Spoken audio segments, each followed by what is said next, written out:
Well, in the beginning, there are a few of us here who started meeting in people's living rooms. There was a passion about it. There was a crusade. It was like a revolution, and we were so angry and excited and thrilled and determined to do something, and we were out speaking wherever we could get a place to speak about the laws on women and discrimination against women and various things. The reason why we really wanted to have the caucus go forward was because we wanted to get women actually involved in politics and running for campaigns, running for office, because we just needed to get out of the back rooms licking stamps and stuffing envelopes, and on the front side running for campaigns, running for office, and running campaigns for women running for office. I think the organization is wonderful. Any organization which encourages people to learn about and participate in the political process, I think is absolutely wonderful. I'm one of those old-fashioned people who still think that public service and public office are decent, honorable aspirations, and I think all of us should participate in the life and times in which we live.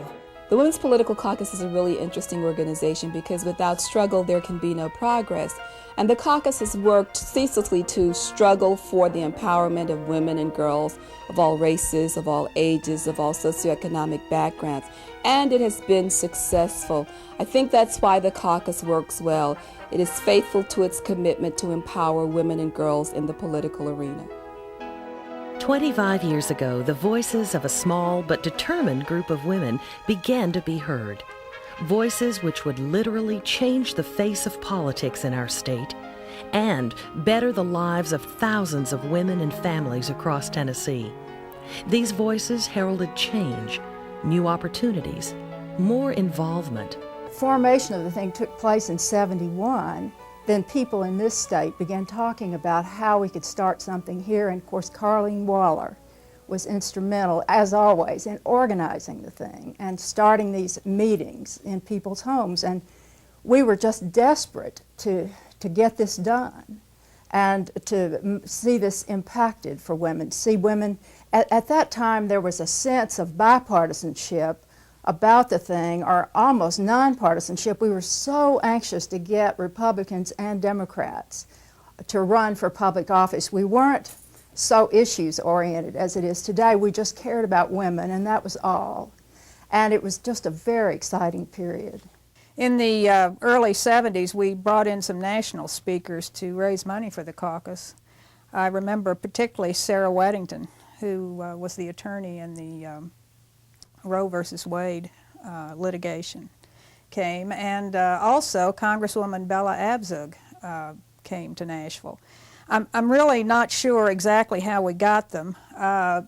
Like the wonderful food on Carleen Waller's dining room table, they just seemed to appear. The Nashville Caucus was officially chartered just a short time after the National Women's Political Caucus was organized. Since the inception of the National Caucus, women members of the United States Congress have tripled. Today, women sit on the Supreme Court and in major cabinet posts. On the local level, there are now over 150 cities which have women mayors, as opposed to only 7 when the caucus began. Here in Tennessee, the Nashville Caucus has been at the heart of tremendous change. Our members were responsible for opening up the YMCA to women and to families. And we also were successful in rolling back the effort to reverse the gains that we had made in the maternity leave bill.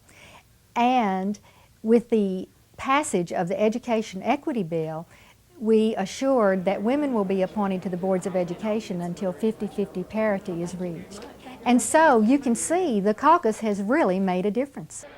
Women have just a point of view that typically doesn't come across from a man's perspective, and there are just all kinds of issues that touch us on a daily basis. And I think that for us to have a democracy the people involved in the political process need to reflect the general population. And I think that in Tennessee there's a lot of that occurring. Certainly the caucus promotes that, and that just needs to be what happens. You know, I love the Women's Political Caucus.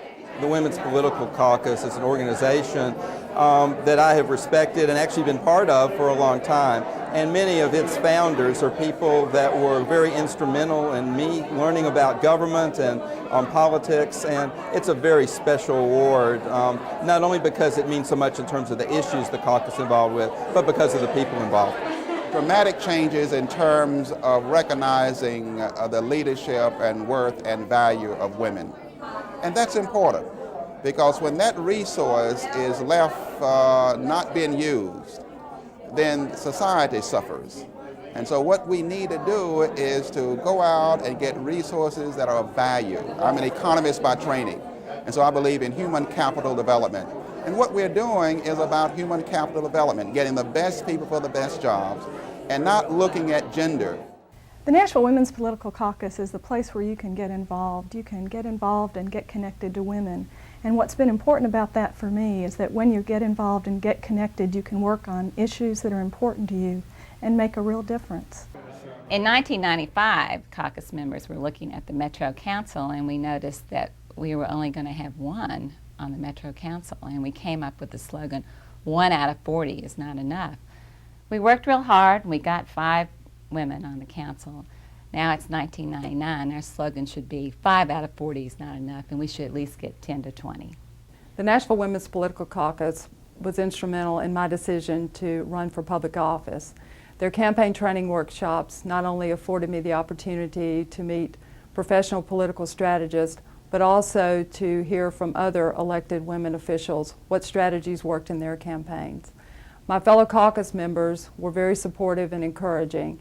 Not only did they walk the district with me when I was meeting voters, they contributed to my campaign, made phone calls on my behalf, and helped with the distribution of my campaign literature. For all of their hard work and support, I will be truly grateful.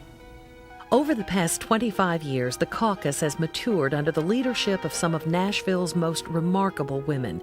Past presidents include Martha Craig Daughtry, the first woman to sit on the state Supreme Court; Martha Ragland, who was the state founder of the League of Women Voters and in 1960 chaired the U.S. Civil Rights Commission; and Margaret Bem, who established Nashville's first women's law firm in 1980. Margaret is also credited with enabling the Nashville caucus to retain a paid lobbyist. It was the first and remains the only caucus in the nation to do so. In 1981, we weren't just dealing with women running for office. We were also looking at legislative issues, and there was a commission on the status of women, and but there was forces in the legislature to get rid of it. And for us as caucus members, it was very important because it gave us information. It gave us valuable tools to learn about ourselves. I sat with other caucus members and watched the commission for the status of women go down in flames for lack of a second before the Senate committee. And that day we left there and we went over to a law office and we decided we were going to do something about it. And that something was hiring the first lobbyist for the caucus in the country. Mary Frances Lyle has lobbied successfully for the caucus since 1982. In that time, the Women's Political Caucus has not lost a single bill. A great part of our success in everything we do is a direct result of the fact that the members of the caucus focus on goals, not on personalities. It doesn't matter who gets the credit as long as we get the job done.